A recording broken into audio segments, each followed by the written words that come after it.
Hello, my beautiful and amazing people. Welcome to another mind-blowing recipe.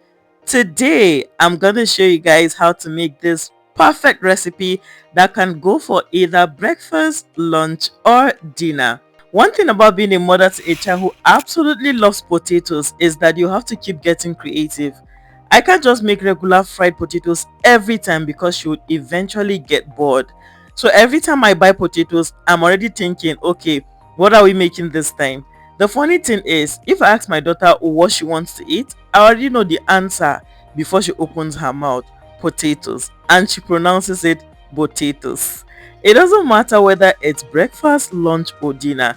If potatoes are involved, she is happy. Sometimes I even try to convince her to choose rice instead. She will say no, it's always potatoes or spaghetti. At this point, I've already lost argument. So instead of fighting it, I decided to embrace it. Now my mission is to keep finding different ways to cook potatoes so every meal feels new and exciting to her. Thankfully, potatoes are so versatile. You can boil them, fry them, roast them, mash them, and somehow they still taste amazing.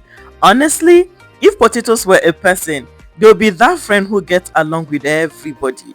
You can pair them with almost anything and they never disappoint. I'm actually grateful my daughter loves potatoes because they are filling, nutritious, and they make putting meals together so much easier. Now, don't get me wrong, she eats other food too, but if potatoes are on the table, every other food suddenly becomes a side dish.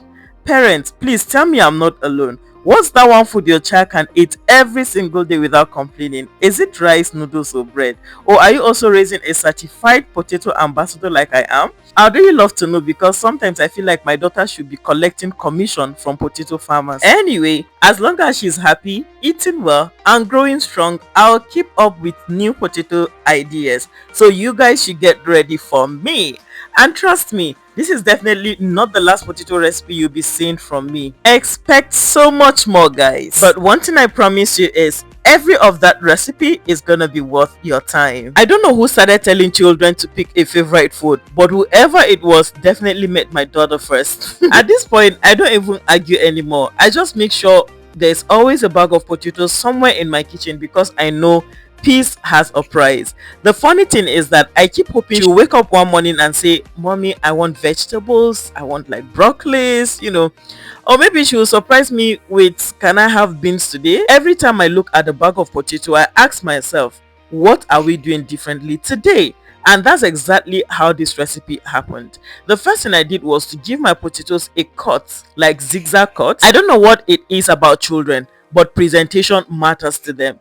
You can serve the exact same food in a fun shape and suddenly it's the best meal they've ever seen. So I took my time cutting them because food should be fun, especially for little ones.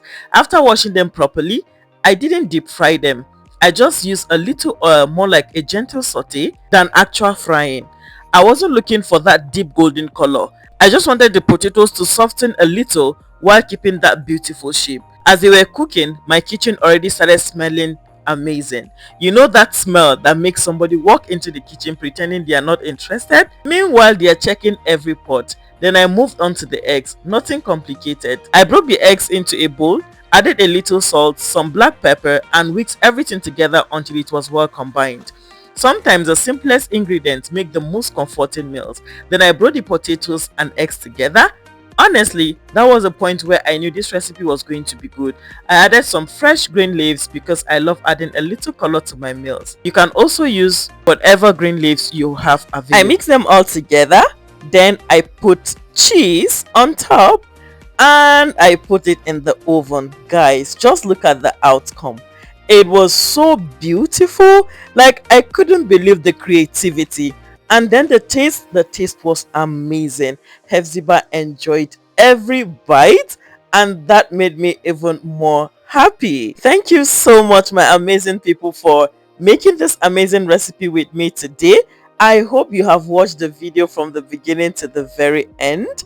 I'm definitely going to be seeing you in my next recipe. Please guys, stay blessed, stay positive all the time, stay lifted. I am definitely going to be seeing you guys in my next recipe. I love you and God bless you. Bye guys.